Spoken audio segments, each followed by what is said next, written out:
وَلَا تَكُونُوا كَالَّذِينَ تَفَرَّقُوا، یہ سخت ترین آیت ہے فرقہ واریت کے خلاف پورے قرآن میں۔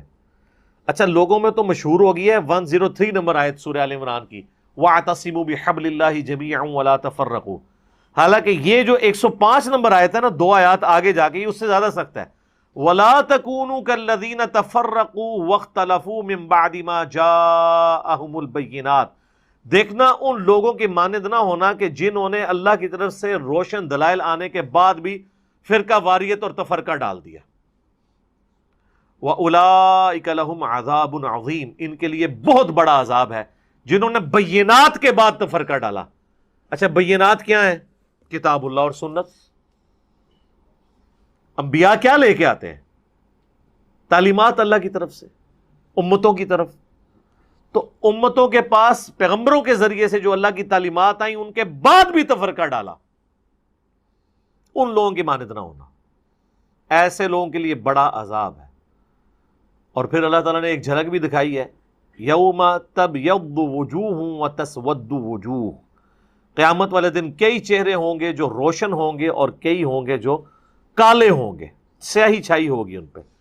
فَأَمَّا الَّذِينَ اسْوَدَّتْ وُجُوهُهُمْ، تو ایسے لوگ جن کے چہرے سیاہ ہوئے ہوں گے ان سے کہا جائے گا اکفرتم بعد ایمانکم، کیا تم نے ایمان لانے کے بعد کفر کیا؟ فذوقوا العذاب بما کنتم تکفرون، تو اب چکھو اس عذاب کا مزہ جو تم نے دنیا میں کفر کی روش، ناشکری کی روش اختیار کی۔ اچھا یہ کیا بات ہو رہی ہے کہ ایمان لانے کے بعد کفر اختیار کیا؟ آپ لوگ شاید یہ سمجھ رہے ہو کہ ایمان لائے بعد میں وہ کافر ہو گئے، نہیں، یہاں لغت کا معنی کریں گے کہ بات ماننے اور سمجھنے کے بعد بھی عمل نہیں کیا اس کے اوپر۔ علماء یہود نبی علیہ السلام کے دنیا میں مبعوث ہونے سے پہلے ان پہ ایمان رکھتے تھے۔ سورہ بقرہ میں آیا نا 89 نمبر آیت میں کہ اس نبی کے وسیلے سے دعائیں کیا کرتے تھے۔ یہ وسیلہ وہ پنجابی والا نہیں کہ اللہ کے حضور کہتے تھے کہ اس نبی کو جلدی بھیج، ہم اس کے ساتھ مل کے کافروں پہ غلبہ پائیں، اور جب یہ نبی آگے سب سے پہلے یہ منکر ہو گئے۔ وَمَا اخْتَلَفَ الَّذِينَ أُوتُوا الْكِتَابَ إِلَّا مِن بَعْدِ مَا جَاءَهُمُ الْعِلْمُ بَغْيًا بَيْنَهُمْ، اہل کتاب کے علماء نے العلم قرآن آ جانے کے بعد بھی اختلاف کیا آپس کی ضد کی وجہ سے، نبی علیہ السلام کو ماننے سے انکار کر دیا۔ جب تک حضور آئے نہیں تھے تو حوالے دیتے تھے، جب حضور علیہ السلام آئے تو پہلے کافر وہ لوگ بن گئے۔ بدقسمتی۔ تو اس کا مطلب ہے کہ ایمان لانے کے بعد انہوں نے کفر کیا، مانتے تھے کہ ہم آخری پیغمبر آنے والے ہیں لیکن کفر اختیار کیا، یہ ہے۔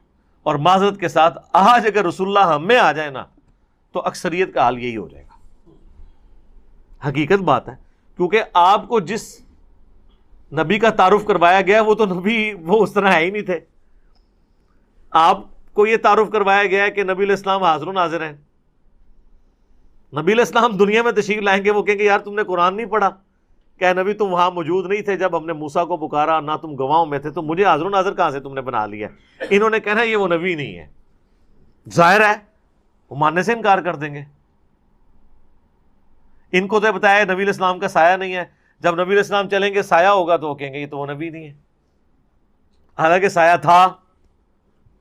میں نے تو بہت بڑی پھکی ان کو دی ہے کہ یہ جو رسول اللہ کے بال لیے پھرتے ہو اور زیارت کروا کے پیسے بٹورتے ہو، ذرا اس کے اوپر ذرا 100 واٹ کا بلب روشن کرو، دیکھو ان بالوں کا سایہ ہے یا نہیں ہے، تو ادھر ہی چیک ہو جائے گا کہ سایہ تھا کہ نہیں۔ سب کہانیاں بنائی ہوئی ہیں۔ تو چونکہ آپ نے وہ چیزیں منسوب کی، اور یہی کچھ ہوا یہودیوں کے ساتھ۔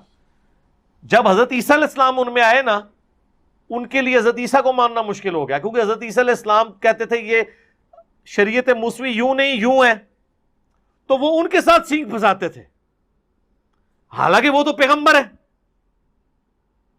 تمہاری کیا اوقات ہے، تم نے تو دین آباء و اجداد سے ملا ہے، وہ تو اللہ کی وحی کی تائید کے ساتھ ہے۔ وہ کہتے تھے نہیں یہ تو وہ ہے ہی نہیں عیسیٰ، یہ وہ پیغمبر ہے ہی نہیں جس کی بشارت ہماری کتابوں میں ہے۔ کیونکہ یہ یاد رکھیے گا جب بھی کوئی نیا پیغمبر آتا ہے نا اس کی بشارت پچھلی کتابوں میں موجود ہوتی ہے۔ تو یہ میں آپ کو وثوق سے کہہ رہا ہوں کہ یہ انسانیت کی تاریخ رہی ہے کہ جب تک پیغمبر آتا نہیں ہے نا تو سارے ایمان لا رہے ہوتے ہیں، جب وہ آ جاتا ہے نا انکار کر دیتے ہیں۔ یہ انسان کی انسٹنکٹ ہے. اور آپ دیکھ لیں آ کے چلا جائے کوئی, اس کی عزت میں اضافہ ہو جاتا ہے. جب تک سامنے موجود ہوتا ہے نا اس کی وہ عزت نہیں ہوتی, کیونکہ وہ انسان کی حیثیت سے ہوتا ہے نا.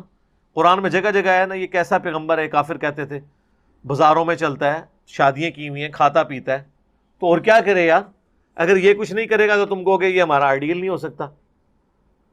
اور اگر اس کو بنا کے بھیجا تو آپ کہتے ہیں فرشتوں میں سے پیغمبر کیوں نہیں آیا, کسی جگہ نہیں کھڑے ہوتے, آٹا گوندنے ہلدی کیوں ہے,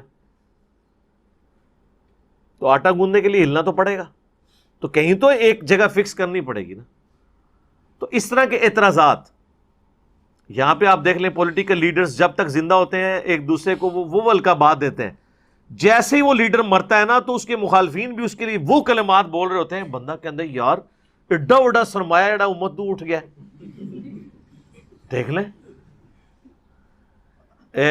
بے نظیر بھٹو کو P T I, Noon League اور پیپلز پارٹی سارے شہید نہیں کہہ رہے ہیں, تو جب تک وہ زندہ تھی تو کیا کہتے تھے, کیا کیا الفاظ, گندے الفاظ استعمال کرتے تھے. وہ مکافات عمل ہو رہا ہے. جن لوگوں نے اس زمانے میں بے نظیر کے ساتھ وہ برا سلوک کیا نا, باقی ہمارے ان سے علمی اختلاف اپنی جگہ, آج انہی لوگوں کو مکافات عمل ہو رہا ہے, وہی کچھ ان کو بھی بھگتنا پڑ رہا ہے. یہی لوگ تھے جو ان کو غدار وطن کہا کرتے تھے, آج ان کو دوسرے لوگ غدار وطن کہہ رہے ہیں, اور جو آج کل گلے پھاڑ کے کہہ رہے ہیں نا ان کی باری بھی آنے والی ہے. یہ مکافات عمل ہے. تو مرتے ہی نہ انسان عزت والا ہو جاتا ہے, کیونکہ سامنے موجود نہیں ہوتا. اس لیے میں کہہ رہا ہوں کہ نبی الاسلام کی عزت اس وقت تک ہے ان سو کالڈ عاشقین کی, جب تک وہ سامنے نہ, جب وہ آئیں گے نا وہ تو کہیں گے یہ بھی غلط ہو رہا ہے. میں نے جو اللہ تعالیٰ نے دماغ میں بات ڈالی ہے کہ مولا علی 5 سال تک کوفہ رہے ہیں, کتنے میلاد کے جلوسوں کی انہوں نے جو ہے وہ مہمان خصوصی تھے. یہ ذرا بریلویوں سے پوچھیں نا, ایسے منہ کھول کے بیٹھ جائیں گے, ان کو بھی پتا چلے گا یار یہ کیا پوچھ لیا. تو سمپل سوال ہے بھائی, علیکم بسنتی و سنت الخلفاء الراشدین المہدیین. تو یہ کہتے ہیں نا جی وہ جبرائیل جھنڈا لے کے آئے تو ایک ادھر لگا تو ادھر لگا. بھائی جبرائیل لے کے آئے سن, مولا علی کو نہیں پتا لگا کہ جبرائیل جھنڈا لے کے آئے تو میں بھی کوفے دی اپنی مسجد باری جھنڈا لاواں. چلو لائٹنگ نہیں سی ہو سکتی اس ٹائم, لائٹنگ نہیں تھی, جھنڈے تو لگ سکتے تھے نا. حضرت علی تو خود رسول اللہ کا جھنڈا اٹھا کے جنگ بدر میں, احد میں آگے چلا کرتے تھے. تو آپ نے کتنے جھنڈے اٹھائے ہیں میلاد کے, کوفے کے 5 جلوس تو نکالے ہوں گے نا, 5 دفعہ تو ربیع الاول آیا ہوگا نا, ہے کر دیں گے. تو جب تک آپ کریٹیکل انالیسس نہیں کرتے نا, لوگوں کو بات نہیں سمجھ آتی کہ یہ بات کیا ہو رہی ہے.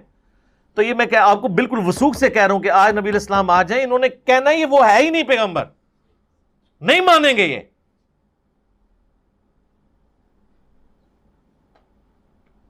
بہت امت کا جو حال ہو چکا ہے نا, پھر لوگ کہتے ہیں نا میٹھی میٹھی باتیں کریں. کیا چھوڑا ہے آپ نے میٹھی بات کرنے کے لیے؟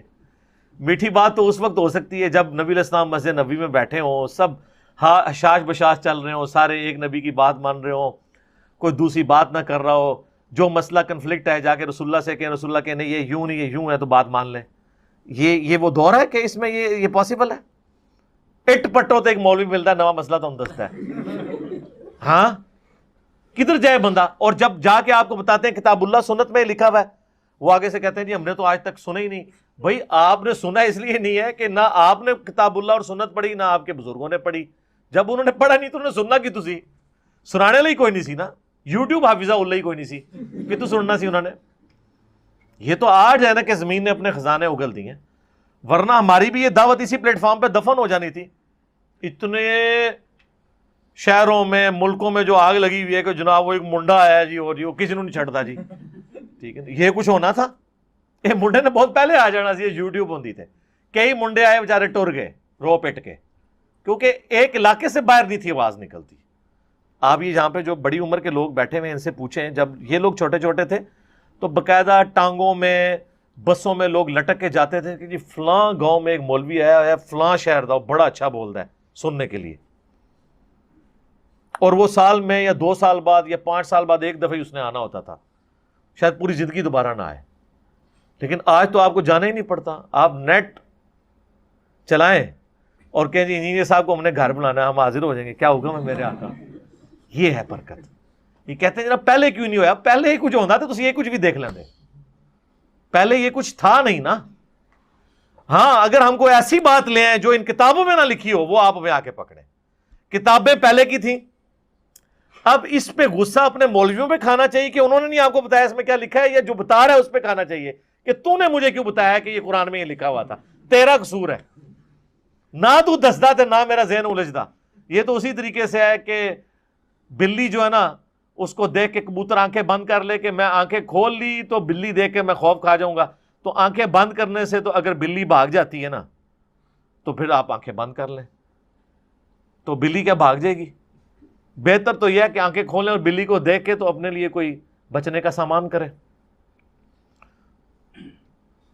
وَأَمَّا الَّذِينَ ابْيَضَّتْ وُجُوهُهُمْ، اور وہ خوش نصیب جن کے چہرے قیامت والے دن روشن ہوں گے، فَفِي رَحْمَةِ اللَّهِ، وہ تو اللہ کی رحمت میں ہوں گے. اللہم اجعلنا منہم، اللہم انی اسألک من فضلک ورحمتک، اللہم انا نسألک من فضلک ورحمتک، آمین. ہم فیہا خالدون، وہ رہیں گے اس میں ہمیشہ ہمیش. تلک آیات اللہ نتلوہا علیک بالحق، یہ اللہ کی آیات ہیں جو ہم باب مقصد آپ پہ تلاوت کر رہے ہیں، حق کے ساتھ. حق کا ترجمہ سچائی بھی ہوتا ہے، اور عربی میں حق کا ترجمہ پرپز فل بھی ہوتا ہے، باب مقصد. وَمَا اللَّهُ يُرِيدُ ظُلْمًا لِلْعَالَمِينَ، اور اللہ اہل جہاں پر ظلم کا کوئی ارادہ نہیں رکھتا. یعنی اگر ظلم کا ارادہ رکھنا ہوتا تو اس طرح سمجھا رہا ہوتا اللہ تعالیٰ کہ آخرت کی ویڈیو چلا دی آپ کے سامنے. صرف ویڈیو نہیں چلائی ہے، پیغمبر بھیج دیا، صرف پیغمبر نہیں ساتھ سلیبس بھیج دیا، پرچہ بھی آؤٹ کر دیا. تو اللہ تعالیٰ یہ ساری باتیں اس ثبوت میں پیش کر رہا ہے کہ میں کوئی فنیٹک نہیں ہوں کہ مجھے کسی کو تکلیف دے کے، تو جسے وہ کہتے تھے نا پرانے دیوتاؤں کے بارے میں، یونان کے دیوتا اور فلاں، وہ کہتے تھے جی وہ خون مانگ رہے ہیں، خون مانگ دینے. تو اللہ تعالیٰ نے اس چیز کا رد کیا کہ مجھے کسی کو عذاب دے کے کوئی خوشی محسوس نہیں ہوتی ہے. نہ اللہ تعالیٰ کوئی ارادہ رکھتا ہے کہ بندوں کو ضرور عذاب دے گا. اللہ تو ہمدردی والا ہے، مائل بکرم ہے، اور اس کا ثبوت یہ ہے کہ اس نے اپنے پیغمبر بھیجے، کتابیں بھیج دی، اور پیپر بھی آؤٹ کر کے بتا دیا تمہارے ساتھ ہونا کیا ہے، اگر یہ کرو گے تو یہ ہوگا، یہ کرو گے تو یہ ہو جائے گا. وَلِلَّهِ مَا فِي السَّمَاوَاتِ وَمَا فِي الْأَرْضِ، اور جو کچھ آسمانوں اور زمین میں ہے سب اللہ ہی کا ہے، اللہ ہی اس کا مالک ہے. وَإِلَى اللَّهِ تُرْجَعُ الْأُمُورُ، اور تمہیں لوٹ کر اللہ ہی کی طرف جانا ہے.